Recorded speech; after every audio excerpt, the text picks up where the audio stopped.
berencana untuk menghasilkan uang dan membayar kembali dengan bunga di masa depan. Suara ibu sangat menyakitkan telinga. Aku bilang kamu adalah bintang sial. Begitu masuk, langsung dijatuhkan oleh ibu mertua. Siapapun yang bertemu denganmu pasti sial seumur hidup. Jangan mendekati keluarga kami. Jangan bawa sial kembali. Cepat pergi. Dia mengambil tongkat di samping dan mengayunkannya ke arahku. Entah mengapa, aku yang terbiasa dipukul sejak kecil. Kali ini, aku secara naluriah menghindar. Setelah aku menghindar, ibu semakin marah. Kamu berani menghindar? Kamu yang hina. Berani-beraninya kamu berniat memukul adikmu untuk uang buku. Aku menatapnya tanpa berkata-kata. Kenapa menatap? Percaya atau tidak, aku akan mencungkil bola matamu. Dia melompat ke arahku. Saya menggeser tubuh saya. Dia tidak bisa menghentikan langkahnya. Dia jatuh langsung ke tanah. Dia malah duduk di tanah dan menangis terisak-isak. Tiba-tiba terdengar suara petir dari kejauhan. Segera setelah itu, kilat menyambar di dekat situ. Dia terkejut dan terdiam di tempat. Langit dengan cepat menjadi gelap. Tampaknya akan segera hujan. Saya mengerti bahwa meminjam uang tidak ada harapan. Saya hanya bisa berbalik dan berjalan kembali. Tak lama kemudian, hujan deras turun dengan lebat. Saya basah kuyup karena hujan. Saya berjalan ke jembatan. Saya mendengar seseorang berteriak minta tolong di bawah jembatan.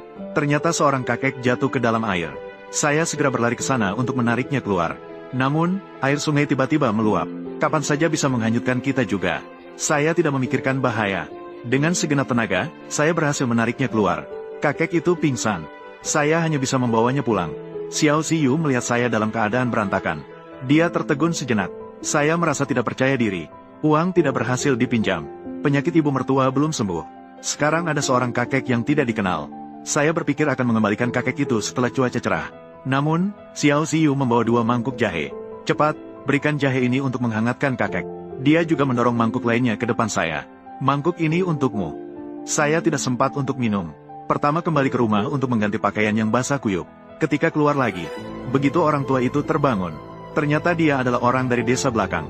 Saat berkunjung, dia terjebak dalam hujan deras. Tidak sengaja jatuh ke dalam air. Orang tua itu berterima kasih berkali-kali. Dia ingin memberikan bahan obat berharga dari bawaannya kepada kami. Baru kemudian kami tahu bahwa dia adalah dokter terkenal dari ibu kota. Harus diakui, nasib ibu mertua memang sangat baik. Dokter tua mendengar situasinya. Segera merawat ibu mertua dan memberikan obat. Dia juga ingin memberikan semua bahan obat berharga itu kepada saya. Saya menolak dengan sopan. Saya tahu di gunung ada banyak ramuan berharga. Jika bisa dipetik dan dijual, hidup akan menjadi lebih baik. Saya meminta dokter tua untuk mengajari saya mengenali bahan obat. Hujan deras turun selama 3 hari berturut-turut. Saya pun belajar selama 3 hari. Dia terkejut bahwa bakat saya sangat baik. Sebelum pergi, dia merasa enggan berpisah. Dia bahkan berharap saya bisa menjadi muridnya. Tapi saya hanya memikirkan untuk menyembuhkan ibu mertua terlebih dahulu.